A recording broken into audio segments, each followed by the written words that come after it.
everybody. Welcome to Generation Dan. I am Dino, the Genetic Marvel. I am one of your hosts, your Gen X host. As with time and generations, things are unreliable, and our Zoomer isn't here. So this is a horrible intro. That was a horrible intro. I'm Atlas Novak. I'm your millennial. Caleb is not here this week, but you know who is here? It's our guest. He is a comedian in LA. He is also the boyfriend of Kayla Esmond from a few episodes ago. It's Josh Ogle, everybody. Hey, it's me, Josh Ogle. Yeah. I hope I pronounced that right. You did. You nailed it. You crushed it. Oh, okay, cool. Because I would hate to do that, and then you're like, it's Ogle, actually? Fuck you. I had a law school professor who fucked it up all the time. And the one time she got it right, she was like, oh, no, that's wrong. And then corrected it to the wrong pronunciation. Yeah. I thought it was going to be like on your last day of class, like the last episode of the series. She's like, you know what? I will get it right this time. No. Sorry, I was going to say on that point, like, there's been a lot of people who are like purposefully mispronouncing words. Like, I heard somebody say Gallipoli, and I'm like, I'm sorry, what did you just say? Yeah, and I was like, that's not the word, okay? Yeah. It's very unnerving because people do these weird voices for like TikTok and stuff, like, listen to me and what you will find, and you're like, why are you acting like some sort of broken robot? What is going on? But so it's like now the mispronunciation of words has become a thing that draws people in, which is very weird. Winston Churchill comes out of the ground and he's like, you're going to fucking mispronounce Gallipoli? I failed there, god damn it. It's weird. Yeah. I think it was actually pronounced Churchill, Winston Churchill.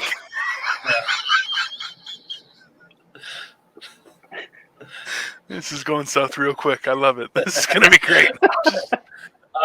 We're going to get into our topic proper in a little bit, but first we have some questions for Josh. All right. So starting off, we have, what is an embarrassing song from your playlist? So I don't want to undercut the theme of the question here, but I don't think anyone should ever be embarrassed of any song on their playlist. Because music is very personal, and everybody's going to like what they like. It's like food or comedy, right? Everybody likes something different. Now, that being said, I will admit to having pretty trash taste in music, at least in a lot of other people's opinions. Yeah.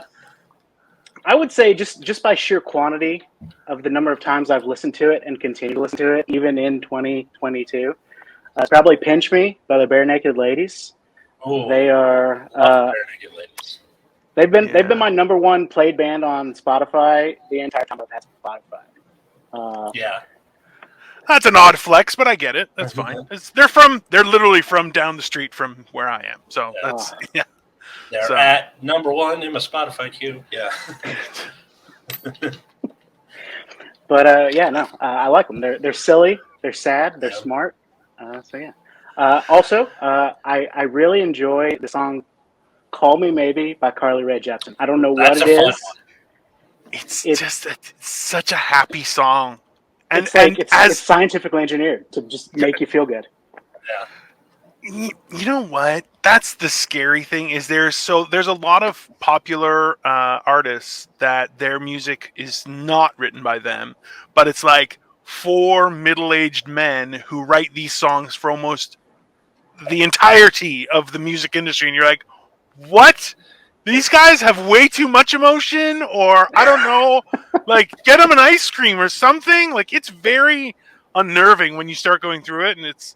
See, now I'm just imagining, like, 4 dudes, one of them's got a cigar. How about, hey, I just met you, and this is crazy, but here's my number, so call me, baby. What do you think of that?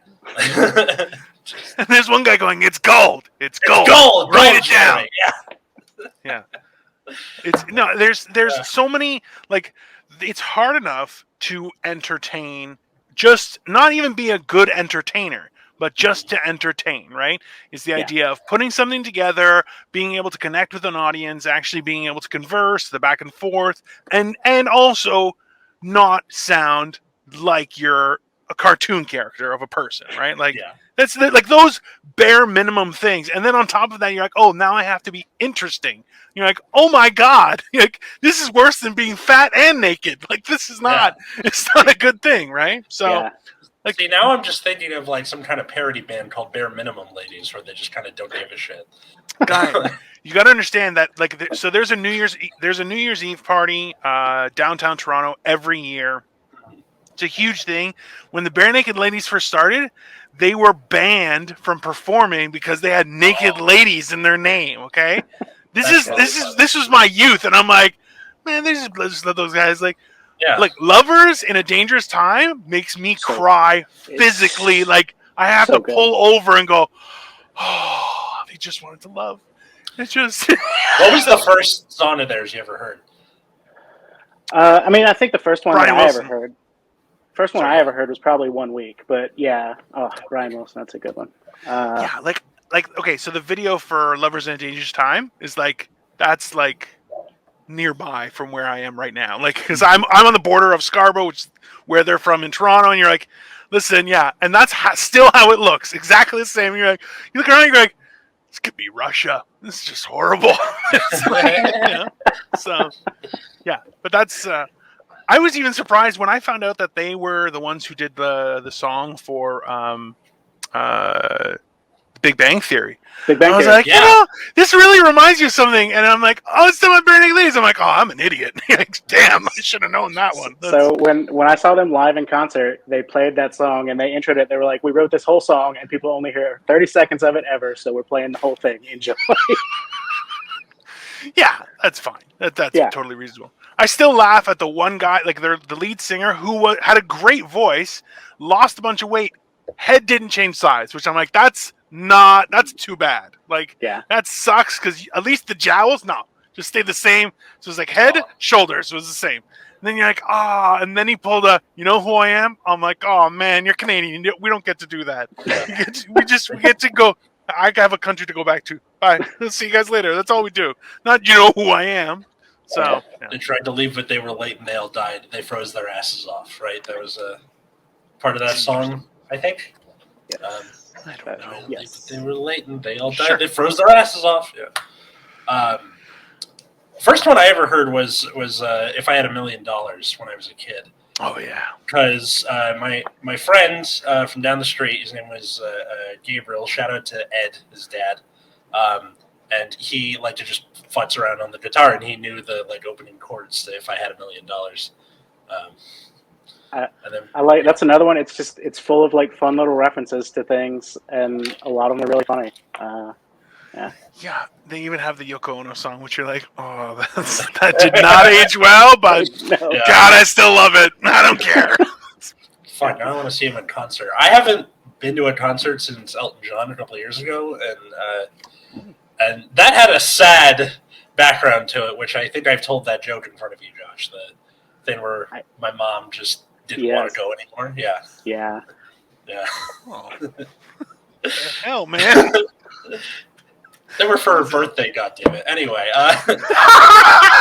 I'm serious. I bought her the tickets a year before. She was happy about it, and then 2 days before, she didn't want to go anymore. It's ridiculous. Yeah, you just take them back. Be like, okay. See, this is the problem is when you fulfill your side of the gift-giving agreement, if the other person goes, well, I don't really want to do this anymore, you go, okay, just take them back. That's a them problem, you know? I don't know. You realize the difference between justice and vengeance. You're like, hey, a little vengeance every once in a while makes you feel good. It makes you feel alive. It was just kind of sad because, even my mother didn't want to go do something with me. That hurt stings just a little bit, right? Listen, man, we've gone over this. Your mom stresses you out a lot. I think she's looking out for you. She's like, the only way I can make him live is if I leave him alone. She knows better. Moms do. It was a great concert. I just felt bad because the guy I scalped the other ticket to just awkwardly sat down next to me. Because when someone scalps a ticket, they don't plan to go to the concert. They scalp the ticket and leave.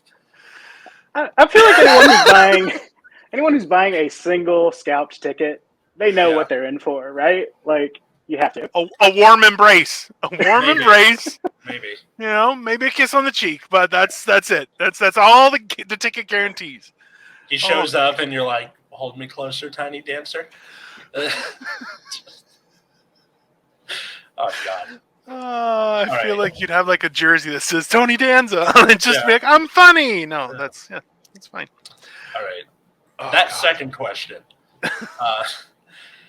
What's something you like to do because you're a grown up and no one can stop you? God damn it. I'm a big fan of napping in front of the TV whenever I want. No one will stop me from that ever. Yeah. I love it so much. And then late night coffee and desserts. Just like knowing you're gonna stay up really late, you're just like, fuck it. Yeah. I'm like, look, it's 8:30 and I'm having this coffee, and you know what? I might as well have some pie to go with it. That is nice. Since I discovered melatonin gummies, I realized I can do that now, because you can just be like, all right, I'm going to take it. And then when it's time, just knockout punch. Oh my God. That is listen, you know what? Listening to both of you, I'm like, those are both very reckless actions. Number one, Josh, you need to have like Pepsid AC, like just a stock of it in your house. You're like, oh, let's just open. There's the antacid cabinet, and then the medicine cabinet in your house. And okay, and Atlas, oh my God, melatonin gummies should be used like sparingly, just in case. Not all the time. You're gonna be like, I took too many gummies, and now it's gone full circle. I can never sleep again. Like that's... No, I mean it doesn't happen all that often. I'm just saying it's an option. I didn't know they existed until a couple years ago. Dude, I look at the wrong food past 8 o'clock and I get heartburn just immediately. I'm too damn fat. I've been lucky. You know, I'm 35, and I just, it's very rare that I get it. I don't know why, but yeah. You'll see. It's okay. No, it's 35. That's all. That's all it is. You're thinking, you're like, no, I'm different. No. You'll see. You'll see. The worst part is the first time it happens, you're going to be like, I might be dying. That's the best part. Is like, because you feel there's that certain time where you're like, I'm indestructible. And listen, late night dessert and coffee are one of those things that you're like, I'm going to go to bed right after this. No problem. And then all of a sudden, you don't. You're like, maybe I'm dying. Maybe this is it. I'm not going to wake up ever again if I sleep. Well, it could also be like a race against time where you drink the coffee and then immediately go to sleep before you sleep. One note: don't put your vitamin gummies and your melatonin gummies next to each other. I made that mistake. I thought I was starting my day off right. It turns out I was ending my day right now. Like literally, because I was walking to work afterward, I was like doing this. Yeah, good. And then like it just took an insane amount of coffee to get me to normal. And I had to fight through it. And then by the time I went to bed that night, I was just head hits pillow out for the night. Yeah, no. See, that's like eating a huge breakfast and then trying to go to work. At least, you know. Yeah, it's like those breakfast commercials from when we were kids, where it would be like this huge spread, and then the kid runs in. He's like, "Man, I'm late for school," and he grabs like a piece of toast and runs out the door. Infuriating every time. Yeah, and then the parents like, why? Why would I bother at this point? Yeah. Well, and then at some point, the parents, they're always trying to be like neglectful, absentee parents in some way. And it's like, no, if they're feeding their kids breakfast that way, they're the best parents on the planet. Yeah, definitely. Yeah. And that kid is an asshole. Yeah. Simply put. They're getting breakfast for dinner. Okay? It's going to be there when they come home. Teeth trying to get my sister and I to eat breakfast when we were in school. Because you're not hungry that early. And it's not really something you can sit down for. And I know it's good for you to eat breakfast, but I'm just not really hungry. Unless, like, when I've been walking to work, it's been good, because, like, that gets me hungry enough once I get there. I love breakfast food, but I do not eat it at breakfast time. I'm not hungry during the first part of the day. It's like I said, it's the late night coffee and pie that gets me. You're a Brenner person? Yeah? Yes. Let's be honest, is nobody on screen right now actually does like real work for a living. Like, we do jobs, but not real work. Like, you know, I work on a farm, I work in a mill kind of thing, where you're like, oh, I need a proper breakfast to survive. You know, the toils of a work environment with like sparks and shit. My job is to look busy and do approximately an hour of work per day. Walking with a clipboard, just Yeah. just go That's up and down, up and down. It works. All right, that third question. So, what was the first time you felt like a grown-up? Okay, so actually, since you sent me the questions, I've thought a lot about this one because Okay. I don't know. I have really bad imposter syndrome, so I'm not sure if I've ever actually felt like an adult or just felt like a child who successfully faked his way through an adult thing. Like, That's fair. you know, That's Like fair. Vincent Adultman, just like in the trench coat the whole time, and exactly. Yeah. Yeah. I'm like, you can come out whenever you want down there. We're done. We got the Yeah. taxes filed. But like. I think most people feel like they're an adult mostly when they're lamenting the loss of their childhood. But the best answer I probably have for this that was like, okay, I'm doing this. This is a grown up thing. Was the first time I did a solo trial in court with a client representing them, and there was Wow. no attorney there to back me up or guide me through it. And I was That's like, pretty cool. this is real shit.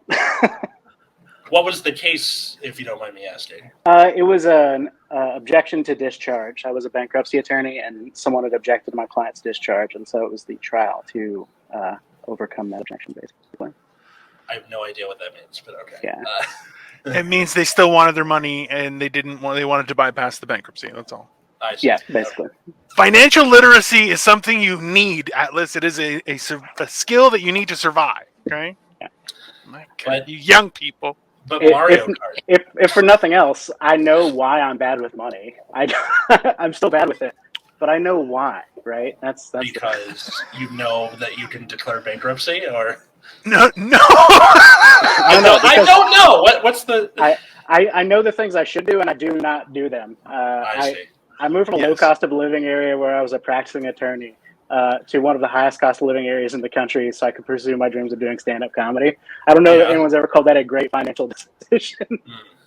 100% not, but something you would definitely regret, right? Like that's absolutely, no question. Yeah, it's very funny to hear how often people make those kind of decisions, and you're like, yeah, no, you just have to. It's being aware that you're making a dumb decision, yet making it anyway because you know that you have to make it at some point, otherwise you will regret it, is a very adult thing in and of itself, right?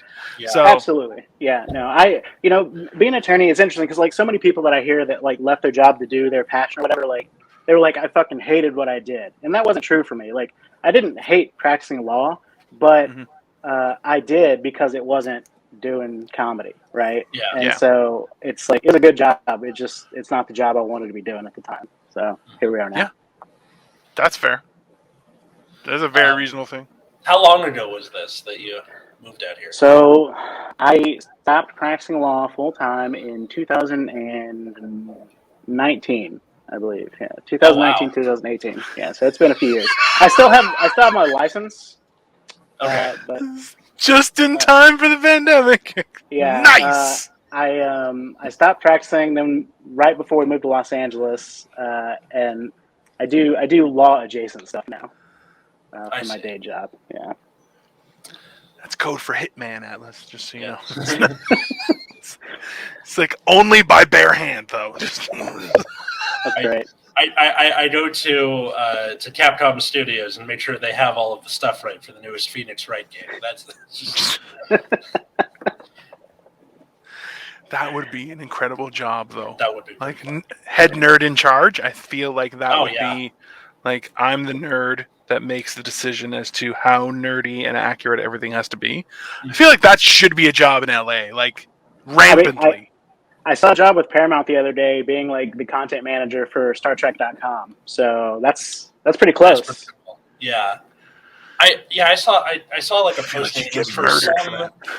Like it was some video game series where they're like you have to know it like backwards and front, and I had never heard of this, and I was like, whatever. I don't feel like immediately trying to pick up this nerddom and from scratch. I feel like it would be better suited for someone who's just like on it from the beginning.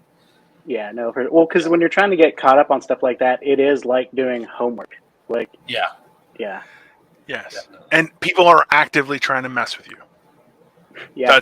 That's one of the biggest things I find is like when you're trying to understand the lore of any new hobby and history and everything, you're like, people actively will just try and create these weird conversations where you're like, no, none of this is real. You're just an idiot. Like, it's especially with comedy where people are like, well, this is how you have to structure things. You're like, that's not a joke. I'm out of here. No, thank you. That's even worse is like, so I played Yu-Gi-Oh when I was in like middle and high school from 2008 to 2012 roughly. And then they recently released a mobile game called Master Duel that's literally just playing the game. And I got it on my phone because, like, oh, free Yu-Gi-Oh! Is a nice nostalgia trip. Holy shit, I missed so much.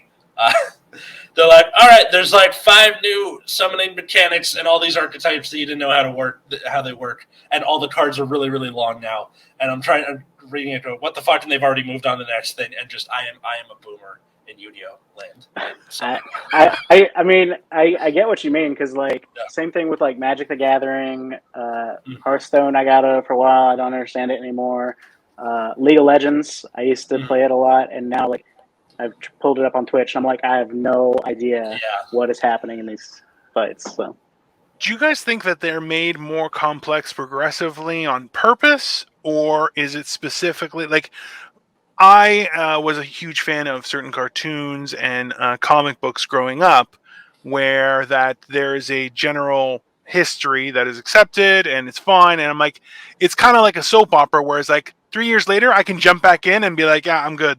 I haven't missed much. I can easily catch up, even if it's multiple years, right? Like, so whereas like it seems that a lot of the newer hobby type activity things are meant to be extremely complex to make it more difficult to return to it or to take it on further down the line. Is that? I don't think so, because the point of, like, especially for things like a trading card game, it's you're trying to get people to play your game. So like on paper, it should be you want to get, make the thing the most like interesting to people, either returning or just picking it up for the first time. And for a game like Vanguard, which is what I currently play, they have like their newest format is a very like stripped down, very simple way, and that's how a lot of people have gotten into it recently. Where they're like, they pick up a starter deck. It's usually pretty, pretty like consistent, and then from there you go, hey, what's that guy doing over there? Where he's like doing a whole bunch of crazy combos, and then you tell them about premium format. So yeah, Yu-Gi-Oh! On the other hand is like, you don't know what Xyz summoning is? Get the fuck out. Yeah. I also think like, tuning things for like professional level play changes a game a lot. Like they're always, because when they tune League of Legends, right, it's not because of the way things are going at the bottom level. It's the way things are going on the stream matches that are bringing hundreds of thousands, if not millions of dollars, right? And so changing that, bringing that novelty, I think leads to more complexity for sure, which does make it harder to jump in. But it is interesting to think about. What's interesting though, Dino, right, is like the comics and things like that. When they want to do those, like make things more complex or really mess with things, right? They set up an alternate universe, or like instead of uncanny, it's amazing, or like things like that, right? But they do have that core foundation that's always there. Just like Magic the Gathering, right? You get 20 life. Get them to 0 the fastest, right? That's the basis. I'll take your word at it. I'm not the nerd here, so it's good. I'm a nerd of all kinds, baby. Love it. See, I was a very like, I had a few things that I was nerdy about, and then it was like, no, I had a real job immediately and did not have time to entertain that kind of stuff, which I'm not sure if I regret or not. But sometimes I still look at a lot of people and go, that's fucking weird. You're way too invested in that. But, whatever. Also, too, I wish people find their happiness and be able to indulge in it as best they can, because I'm not a complete piece of shit, unlike what Atlas tells his friends. He says I'm the worst. So, it's fine. But you act like I go around being like, hello, my name is Atlas Novak. My friend Dino's a piece of shit. How are you? Like, that's not... I mean, I wondered what he meant the first time I met him, but now I... Yeah. Look, I'm just saying that Bobby Oliver said you rip on yourself too much. That's it. Listen, If it came up once, it came up twice. I'm just gonna say, okay. Fine. So, no, that's fine. It's realistically, but that's the whole idea, right? Is that certain things are made to be more complex, and that's why, like, especially in this current climate of everything, it's like everything has a name, everything has. It's like let's make things complex, and it's hard to deal with, right? Especially for someone like me, where I'm like, I don't care. Like, I don't care what your thing is, man. Are you happy? Yes? All right, good for you. Fucking leave me alone. I think it's very difficult. I prefer the conversation about breakfast, to be honest. I imagine it's going to be something like that just happens with getting older. Like when I hang out with that with my professor friend who told me that you kind of don't bother trying to keep up with new music, just like what you like, and just it's fine, because he said he tried to do that at one point. And it was just like, ugh, too much. He couldn't do it. I'm bad at it. I try, but I'm not good at it. I keep up to date on like social media stuff and like memes a little bit, but no, it's too much. I try. There's just too much content now to keep up with all of it.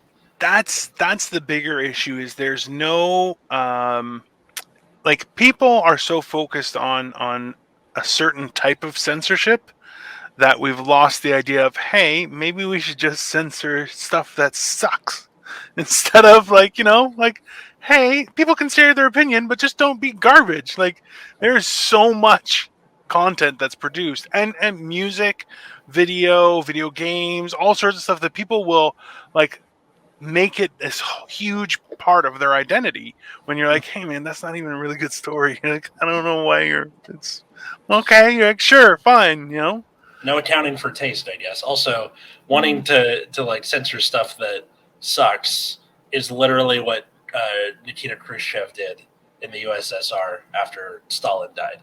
He was banning stuff like modern art, where he's like, it looks like a child pissed on the canvas. Banned. That's fair though. Like, modern is art, it pretty bad. I've been to the MoMA. Yeah. It's weird.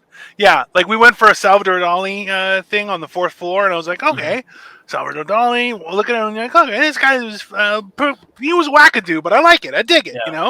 Then I started going to other floors, and I'm like, I'm pretty sure I can buy that at IKEA.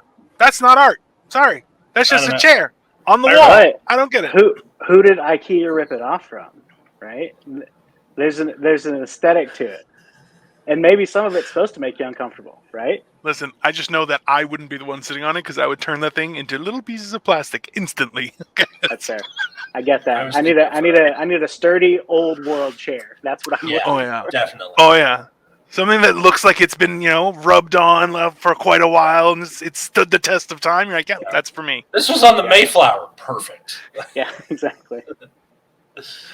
Well, I remember going to a party just after I got divorced, and it was in a backyard, and I was like, all right, cool. And this guy had like steel chairs in the yard, and I was like, okay, whatever. And I sat, and then like I was sitting for a while, and this girl was talking to me, and she was nuts. But by the time I was like, all right, she's like, oh, I'm going to go talk to my friend. I'm like, all right, talk to you later. And I realized, I'm like, why do I feel so low? And that this chair had sunk into the grass to the point where I was like an inch off the ground. I was like, son of a bitch. Because I like, but that wasn't I feel the like chair. people are looking, but I can't really be like, hey, why are you looking at me? Like it was. I was like, no, I feel like a jackass. And then I just pulled it out and just moved it over and walked away. Like it never happened. I just imagine you being like, yeah, so I'm from Toronto. Dude, it was like 45 minutes that I was talking to her. She was nuts. Yeah. And my buddy was like, hey, man, what was that? And I'm like, get me out of here. That girl's crazy. Mm-hmm. And then she walked up to me to leave. She's like, so, and I'm like, have a great night. Later. And that was just after I got divorced. I was like, no thanks. Even I can tell what crazy looks like. And you got it. See ya. Yeah, having like when you get like deep hurt like that, like after you get divorced or if you've been cheated on, your tolerance for like early like meeting bullshit just goes way down. And you're like, Well, that's the weird thing, right? Like the best way to get out of that funk is to say yes to activities. Mm-hmm. But you have to kind of figure out where those activities, like where is that boundary? Because immediately you'll have, I feel like some people sense when you're like damaged, Yeah. and some people dig it, man. I had a girl who's like, "You can keep me warm, teddy bear," and I'm like, "I do not have a response for that at this time. You are freaking me out." Like it was weird, man. And like she was super attracted. I'm like, I look like I've murdered. Okay, like there was this face, more hair, and less gray. I did not look safe. Okay, and there was alcohol at this place. I'm like, nobody should be wanting to go anywhere with me. The fact that I was allowed in was like sketchy. I just imagine like she has a friend there, and the friend's like, "Are you sure you want to go home with him? It seems sketchy." And they're like, "Yeah, I seem sketchy. What are you doing?" That is an irresponsible move. That is I an don't even trust your irresponsible friend. decision. Yeah. You should call your parents right now and go home. Like, yeah, it was like that kind of stuff where you're like, the funny thing is, I was with 3 other guys, and they were like, "Go over there," and I'm like, "No." They're like, "No, man, it'll be cool." I'm like, "Absolutely not. I am not prepared for that kind of interaction. Sorry." And they're like, "Ah, okay." And I'm like, "You guys are welcome to it." They're like, "She didn't talk to us," and I'm like, "Also true, but it was weird." Okay, see now when you said when you were with a group of guys, I'm imagining you as the Jets in West Side Story, right? A little more multicultural, but sure, yeah. Yeah. Okay. Yeah. No, it was a buddy of mine was at university, and this was like the village where all these bars were. Like it's called Hess Village, and people just drink and have a good old time. So we went to his place. We were going to sleep the night, so we just took a cab over to this place because he lived close by. So, and then it was not like we had a lot to drink. It was an insane evening, and then it was weird. But what's your drink of choice, both of you? Oh, mine Josh? is almost always nowadays whiskey and ginger ale. It's been whiskey with different things for a long time. Yeah, I'm a Ryan Ginger guy. There's quite a few variations to that are just easy and will get you shit faced. Like I do a double Ryan Ginger usually, but I just now I don't drink just because I'm at home. It's weird, and everyone's an Asian. They don't drink. It's just ridiculous, I drink way less than I did going into the pandemic, right? Like I think a lot of people had this thing where like the pandemic started and it's like, all right, we're doing this, and just kind of went hard for a while, and I was like, I'm gonna taper off, and I still do, and I still enjoy a good drink, but way less than I did. I don't know. It's weird being around comedy all the time because comics drink so much. Comics drink. Yeah. That's I'm worried. So there's a few things in that regard. Like I've stayed isolated this whole time. And like I've had the luxury of that, and it's been great because I hate a lot of people. But the thing is that now it's like going back out. It's like, I don't really drink anymore. I'm trying to be a little more healthy, and at the same time, I really do not. Like a lot of people have this idea that like, well, we're all comedians, so we should be friends. And I'm like, you guys are not good people. I do not want any of you. They're like, oh yeah, we can carpool. I'm like, I'm sorry, that's my car. Why are we carpooling my car? You can carpool with your car. I'm going to drive myself, asshole. Right? Like, so there's a lot of that kind of stuff that I'm like, I have zero interest in that whatsoever. So, and also too, I have a hope that the pandemic will spiral out of control and I'll get that apocalypse I deserve. So. I can hope. I can dream. If that actually happens, I'm coming to find you in the wasteland and just be like, you motherfucker, you caused this. You'll have to get through my empire. Yes. I'll be long done. Yeah. Yeah. Depending what kind of apocalypse it is, if it's a nuclear one, I'm walking into the blast. I can't.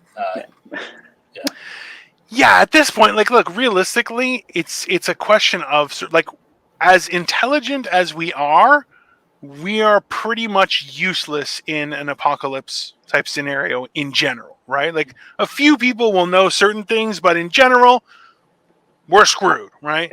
If anyone out there is recruiting for their apocalypse team, I do take blacksmithing classes. I have a forge and an anvil. I'm the guy really? You want. Yeah. Nice. Damn. How do you find it? I love it.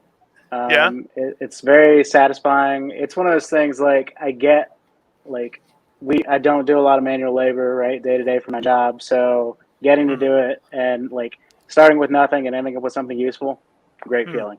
Love What it. sort of stuff have you made? I made like some hooks to hang things on the walls, some letter openers, some small knives I call tape cutters, just used for opening boxes around the house and stuff like that. Mm-hmm. Nice. That's really cool. It is.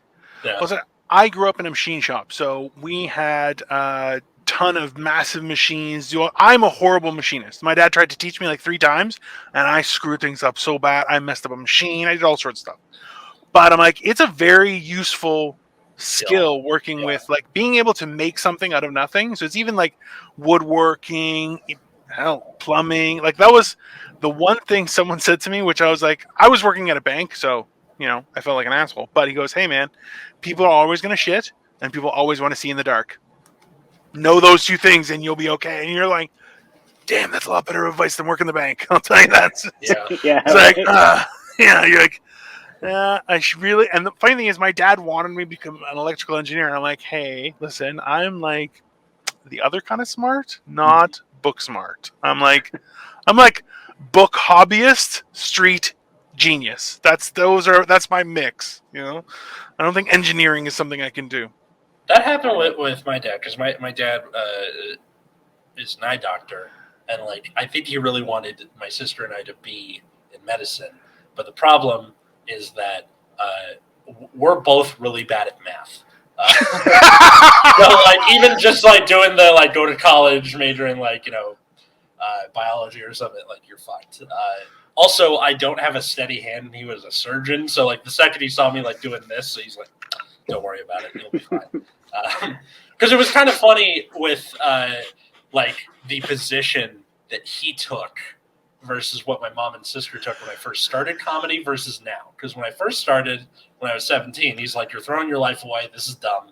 And my mom and sister were like, "Get out there, pursue the thing. Like, go to college, but pursue the thing after." And then now it's been 10 years, like over 10 years at this point, and my dad has Parkinson's, and he just doesn't give a fuck anymore. And he's just chilling. And my mom and my sister think that because I haven't made it in comedy yet, that I should just give up and go get like a real job. And my dad is like, "Fuck that. Do what you, as long as you're able to support yourself, I don't care. Just do what you want to do." And like they've swapped somehow. So my parents are both disgustingly supportive, and I really appreciate that. But like my dad, he's a guy who he worked a job turning wrenches for a lot of his life, and when he retired, he finally did what he always wanted to do, which he started a pool hall with some friends, and he loves that. And so really when I was like, I got to go do my dream, he was like, "Yeah, do it. Like, you only get the one life." And my mom doesn't mind that I like stop practicing law to do comedy. She just minds that I moved halfway across the country. That's because that's fair. She would, where were you before? Yeah, right. That's a mom thing. I'm Arkansas, so 1,400 miles away. Wow, miles away. Yeah. Damn. Yeah.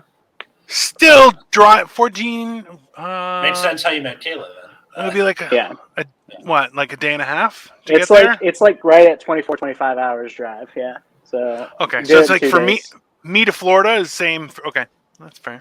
Yeah. Okay, that's not bad. Yeah, that's but it's definitely a mom thing, right? But she's still that's fair.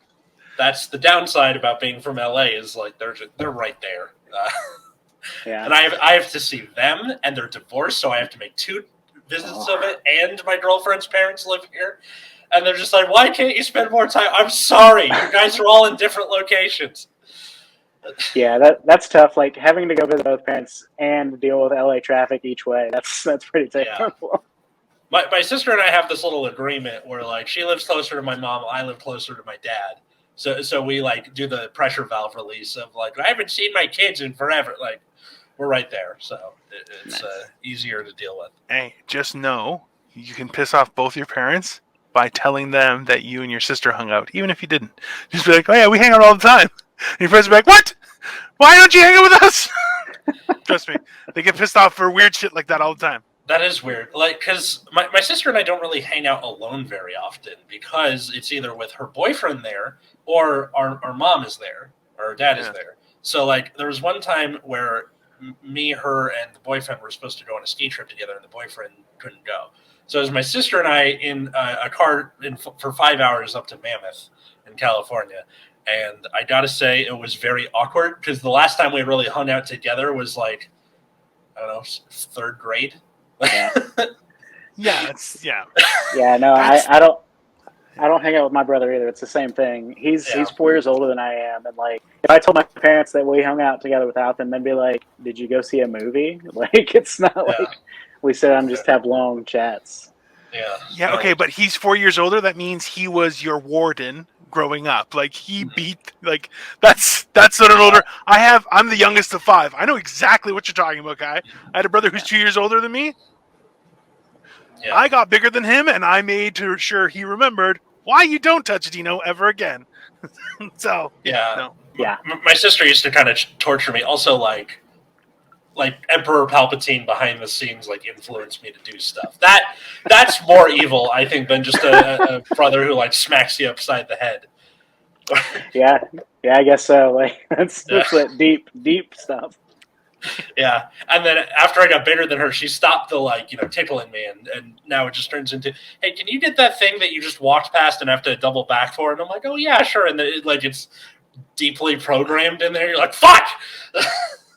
Hey man, that's like the trick they use on elephants. They tie them with a very strong rope when they're a baby, so that they can tie them like that because in their mind, it's still unbreakable from when they were young, right? Yeah, siblings play the best kind of mind games that you only really like. Number one, can easily go way too far. That's for sure, right? So, like fingers crossed that doesn't happen. That's, horrible. But then as well, it's like, yeah, but that keeps on going because I know I've always found is when I meet up with my siblings, we immediately all turn 16 to 18-ish and are not very nice to each other. So, in the same sense, everyone gets hit in the nuts once. So it's fair, right? But, not a good time, but... a fair time. Yeah. So. No, that's funny. Yeah, my brother and I were similar. We get along much better. There's not fighting anymore, like physical fighting, but I don't know. I think there's just a lot there that it's like, we're fine how things are. We like each other enough, especially living 1,500 miles away. Yeah. Oh, that must be nice because you can just be like, okay, see ya, and then you hang up and go do other stuff. Yeah, exactly. Okay, see ya. She's like 3 miles that way. Yeah. Yeah, but like realistically, this is the problem: is that you have one of the big problems with life in general is you have a picture of someone in your mind, and they're only that way for an instant. The next time you see them, they are not that same person, but in your mind, they are, right? So even when it goes like years since you've seen that person, they're like, I remember you when you were a little kid. You're like, I'm 36. Leave me alone, weirdo. Yeah. I don't know who you are, right? So it's that kind of stuff where you're like, it's that weird part of going like, for me, I admire the fact that you would move that far for your dream, right? Yeah, me too. In the same way, I would stand there going, hey, man, follow your dream. Also, I think you're crazy. Good luck. Like, that's But at the same time, like my dad, both my parents migrated from Greece to Canada, which you're going, no family whatsoever. They're like, nope, not a person. And they came here separately and met here. And I'm like, you guys are insane. Like you had zero support system. Nice. So yeah, that's impressive. I mean, here's the thing. Like I did it on easy mode. Like I did move far away, but I did it with a big group of friends. We all moved at the same time in the same house. And so that made the first... Cool. Yeah, made the first few months real easy. But yeah. What's like that's the thing you realize is like the idea of a community, something that, especially as a youth, you're like, I hate everyone and everything that's around me, right? Like, which is just like being a teenager. I don't think it's nothing wrong with it, but then you realize how important it is to have like a support system, is people where you can be like, hey, can I talk to you? And you're like, yeah, sure. Okay, what do you want to talk about? Be like, weird shit. All right, fine. Let me just buckle in, and all right, let's talk about weird shit. Like, you have to have that variance and know who. Like, I know a couple people that I met through Zoom comedy where they're just like unload, and you're like, hey man, that's a private matter. I don't really want to know that, and they're like, no, it's okay. You're like, I'm not okay with this. You telling me is impacting my boundaries. I am not. And they're like, no, it's fine. You're like, not fine, man. No. Not Yeah. fine. This is private. It's weird. I mean, but Dino, you and I met because of Eargasm. We've never met in person before. Same with Caleb. I'll be honest with you. I'm definitely planning a surprise for that because I think we freak you out. I mean, I could just fly to LA. Like I have money and stuff. And like my legs work and everything. So I can't go to Toronto, but if you do, please let me know. But yeah, I'm just gonna surprise, dude. I'm just gonna appear at your place. I'm gonna have a hotel and just be like, "Hey, what's up, man?" And why don't you go? Oh, it's sweet Jesus. Because, like I said, I don't look like a normal person. I'm a lot bigger.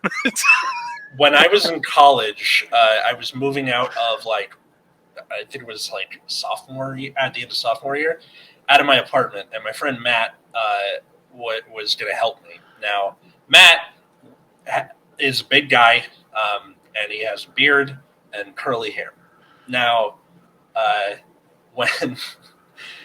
when he showed up at my place, he had shaved his head because this is Riverside in June. It's hot, and he just had his beard. So to me, it looked like, I don't know, this Walter White became a golem and was going to destroy me. I was like, fuck! And then he comes out of the shadows, and it's Matt. Okay, cool. You're all fine. Basically, if you took Josh and multiplied him by 2, that's Matt. Kitty! Yeah, kitty cat. That's a different cat from last. This isn't the floofy cat from Kayla's episode. This is not. This is Clementine. That was Charlie. Yeah. Oh, okay. Hi, Clementine. So yeah, and I do gotta give him props. This is back in the day where when someone helps you move, you're like, I can give you pizza. There's not really much you can do. And then especially now, after this last move, we got movers for it, and I'm never doing it. Once you get movers, it changes the game. You're like, never again do I want to touch a box full of my own shit. Yeah. It was just so nice. I just pick what I want to keep. I want to keep that, and that box of memorabilia. Everything else, burn it. I don't care. That's kind of what it was like with because my girlfriend and I had COVID at the time, so we just stood outside and we're like, "Good luck." What were you gonna say? So when me and Kayla moved out here, that's what we did with our stuff. Is we had a 2-bedroom apartment that we had full of stuff, and we were taking this. We filled each of our cars up with us, our stuff, and the cats, and everything else stayed. That was it. Yeah. It was very liberating. It was nice to get rid of so much stuff. Yeah. That is also a thing that, so my wife is in fashion. She has an insanely large shoe and bag collection, and it drives me insane because I'm like, you only have 2 feet. Why do you have so many shoes? I don't understand. It's I could see you have to have variety. Sure, man, extra variety because you're a lady. Sure, but what the hell? So it's it's getting rid of your stuff. You're like, I could just go. I could vanish. Yes. Well, that's the other one. When I was a kid, my mom every 6 months, like clockwork, all right, go through your shit, and then we're taking stuff to Goodwill because she was an army brat. So growing up, she move every 1 to 2 years, and she was so good at just getting rid of stuff. And I gotta say, it has been quite nice doing that. I didn't even have to do does this spark joy? I just know how to it's ingrained into my personality. Yeah. The condo method does not work for me because everything sparks joy. Because the reason I keep things is because I have a memory, and I always remember the memory when I see it. So it's joy. So it's a bad method for me. Yeah, I'm also the salvage things and try and do something with them. I found this painting. It was next to the dumpster in my apartment complex. I like the way it looks, and the frame's nice. So, I asked Katie, can I bring this in? She's like, yeah, bring it in. And then I come in here and I realize I don't really have a place to put it. So I have. It's a very sturdy. problem. It's a sturdy box. You never know when you need a sturdy box. Exactly. Good. Yes. I Listen, man. I've spent hours watching those just for guys. Where it's clean rip of paper and stuff like that, where you're going, yeah, all day. I'm at an age where I'm just like, oh yeah. You're like, a bolt perfectly tightens. You're like, that's just, you know. And then watching a young person fall, you're like, oh, it's delicious. I put together a bed frame earlier today, and everything went perfectly. No missing pieces. That is surprising. No extra pieces. I wasn't like going, it won't screw it. Like, I love when it works out like that. I usually have the moment where I'm like, it's going remarkably well, and then I'm like, oh no, I actually made a small mistake 2 steps ago, and I have to undo it. That's always the worst. The long screws, and you needed to use the short screws. Now you're out of long screws. Sorry, guy. It's called the fucking. You waited for it to happen. You're like, some things. It's coming. It's coming. I can feel it. It's coming, and then it does. I'm kind of worried though, because like this is a king bed frame that I just put together in the room, and now I'm terrified for whenever it is we decide to move out, trying to get that out of the room. Just break it and get a new bed. Just don't. It pisses me off when I would have like something I took the time to put together. I hate where they go, you got to take the legs off. Oh!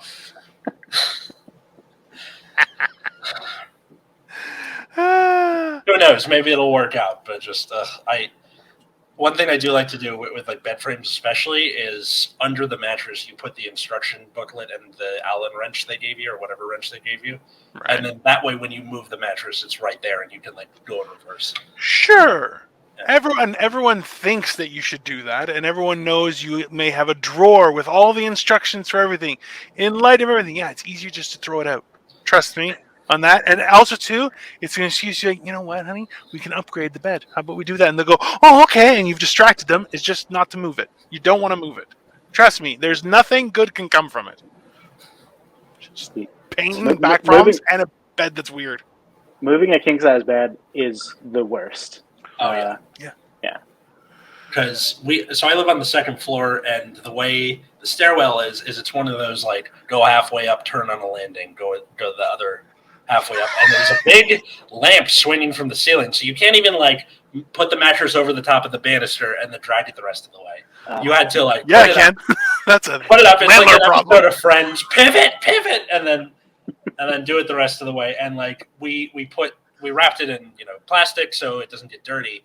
The problem is you cut yourself off from the handle that's like tied to the mattress that they have on the side. So we had to just kind of like awkwardly fumble with it. I was ripping into the plastic trying to get a grip. My friend, you haven't been to IKEA enough. What they do is they take a piece of tape, okay?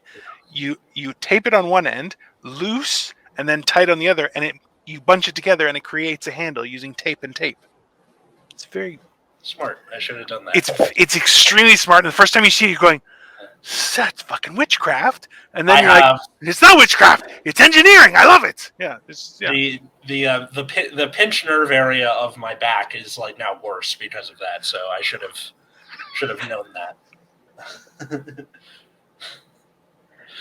So, my friend, you're going to have to invest in Rub 8535, or if you have a Chinese grocery store in the area, they'll have these little patches that you can put on, and they will help as well, because that pinched nerve, it's not going to help you tonight. It's going to make you feel like poop.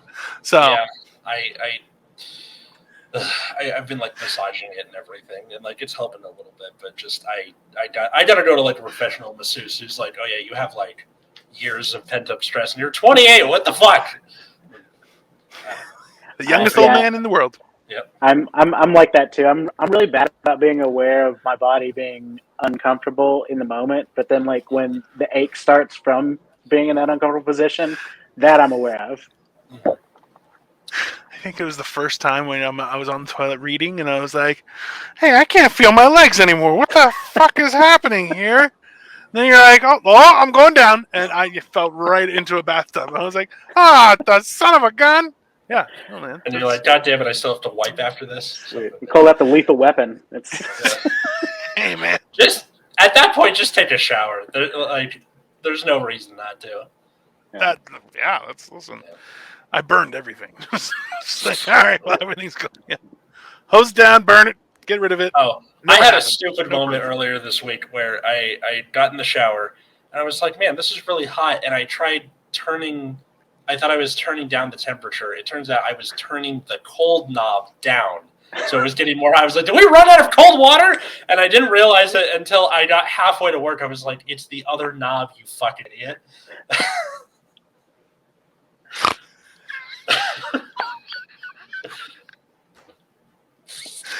You're officially old. That's sure you're going. It was 6:30 I'm an in idiot. the I morning, was putting goddammit.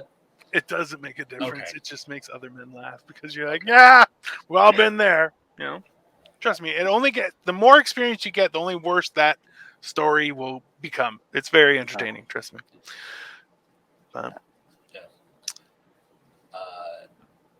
Josh, thanks for coming on Generation Dan. Thanks for having me. We're going to ask you one more question, but first, where can people find and follow you? So I should have put it in my nameplate, but people can find me on all social media at Ogle Whelmed. It's my last name, Ogle, Whelmed, like overwhelmed. So Nice. anywhere you want, that's where I'm going to be. Great handle. Thank you. You can find the show at Generation Dan on Twitter. You can find Caleb, who is missing today, but you can find him on Twitter at Caleb C. McDuff. And then you can find me at Atlas Novak on Twitter, Instagram, or my other show at Nexus at Night in those same places. That's about a trading card game. Yeah. I'm Dino the Genetic Marvel. You can find me just if you Google Dino the Genetic Marvel. Don't be lazy. Just Google it. All my stuff comes up. I have all the things in all the places. But my YouTube channel is actually doing quite well, so go check it out. There's a lot of shorts from this show and my other show that are there, and it's always very fun and exciting. I'm starting to do weird commercials and stuff because I'm like, let's just screw around with people. Because why not? Yeah. Oh, yeah. Trust me. That's the fun part. And then our final question for Sinor Ogle. What is your most memorable set as a comedian, good, bad, weird, or otherwise? All right. Well, so it's been told, but it's my story and it's not my story, and that's the one you heard from Kayla. Okay. A different perspective. I like it. Yeah, different perspective, both from the audience and from But I would say my most memorable set. It was my first week emceeing in a club on the road. It was at the Looney Bin in Tulsa, Oklahoma. Okay. And I was excited to be there because it was two comics I'd worked with before, and I liked them both. And it was the Thursday night show, which is normally a pretty tame show with decent numbers. There were like 60 people in the showroom, usually seats about 200, but they were sat weird. So like it was like a few people up front, a couple people in the back, and then like the entire second row of tables in the showroom was like this party of like 40 people, 30 people. They were like half the audience, okay? Interesting. And so I start the show, and there's like a table in the middle of that second row that's like being a little rowdy. And I just keep reminding them, I'm like having a good set, and I'm reminding them, like, hey guys, like I'm glad you're having a good time, but like keep the talking down a little bit, just, you know. And so I finish my set, and I get off. And during the feature set, they start talking, and he is not having it. And he starts going at them, and they get into a pretty heated exchange. And so he has the door guy remove them. So they're taken out. And everything's fine for a couple minutes. And then the two tables that were on either side of the table got removed. They're getting rowdy. And we're like, what's happening? They get removed after getting into a fight. And it keeps spreading out like this ripple effect across the entire second row of table, this entire group of 30 people. Turns out it was one group for a birthday party, and the people in the center table that had gotten removed first were that was the birthday person. And so it was just this big group of people there for a party. They were half the crowd that were getting angry that their friend had gotten removed. And it went the entire show. Like it wasn't like they were like, all right, every one of you's got to go. They kept taking them out 1, 2, 3 at a time. And it was so bizarre. And by the end of the show, there's like half the room is empty. And these people are like, what is happening in this show? Legitimately, there was a point during the feature set where he's just yelling at the people in the crowd, get out, we don't fucking want you here, shut the fuck up. It was ridiculous. Like, I've seen it happen, tables, a group of people, but this was the largest portion of the audience I've ever seen. It's like a virus, so it spreads outward. Yeah, it was so wild, and it didn't make any sense at all till we found out that it was a birthday party altogether. That was it was weird. God, I never have understood why people will come to a show and then be rowdy at the show. You're like, everyone is you paid to see the show. Yeah. What are you doing? Like, it's just In my experience, it's usually the guy who gets so drunk he doesn't realize it's a rhetorical question, right? How's everybody doing today? I'm fine, thank you. How about you? It is wild to me. Like, I don't get paying for a show and some drinks to get and to make yourself have a bad time. I don't think that's like those. I will say though, like the proportion of like malicious hecklers I've come across has been fortunately pretty low. It's almost always the people that like they think they're helping. They're like, oh my god, that's so true, right? That's so right. They're almost worse because like you can't go after them the same. You can, but it feels you feel worse bad going a after little them. bit, but like a little bit. No, listen, that's the weird thing about comedy is like it doesn't matter if you're at an open mic or if you're at a big show. Like I remember there was a festival here and my wife and I went and saw Jack Whitehall. And in the middle of his set, this lady just started talking to him, like reminiscing about stuff. And he's like, hey, I'm not sure if you realize this is actually a show, not a conversation. So maybe, I don't know, later we can talk, I guess. and then and that happened like 3 times. And he's like looking at the back going like, anybody gonna do anything? No? And then security came and was like, hey, either shut up or leave. And then the lady's like, oh, okay. And you're like, why do you what planet are you on that you need to be told to shut the fuck up at a show? Like it's very perplexing, right? But no, it's weird, wild. Makes for entertaining. That's for sure. That's pretty funny. That's like a echo boom, or it just. It was really weird because like I the first 2 tables I was like okay like maybe they were all together, but then it just kept spreading out and like the weirdest part to me was like that they knew that it was a group, and instead of just being like all right, you all should tab out and leave, they just kept being like okay, we're waiting till everyone becomes a problem, which was weird. They're removing the symptom, not the cause, right? So one of them took a swing at the manager in the parking lot after they'd gotten removed. I didn't get to see that because I was in the showroom and seeing the rest of the show. But wild night. That's pretty nuts. Well, thanks everybody for listening to the show. We will see you next week. Bye, everyone. See you.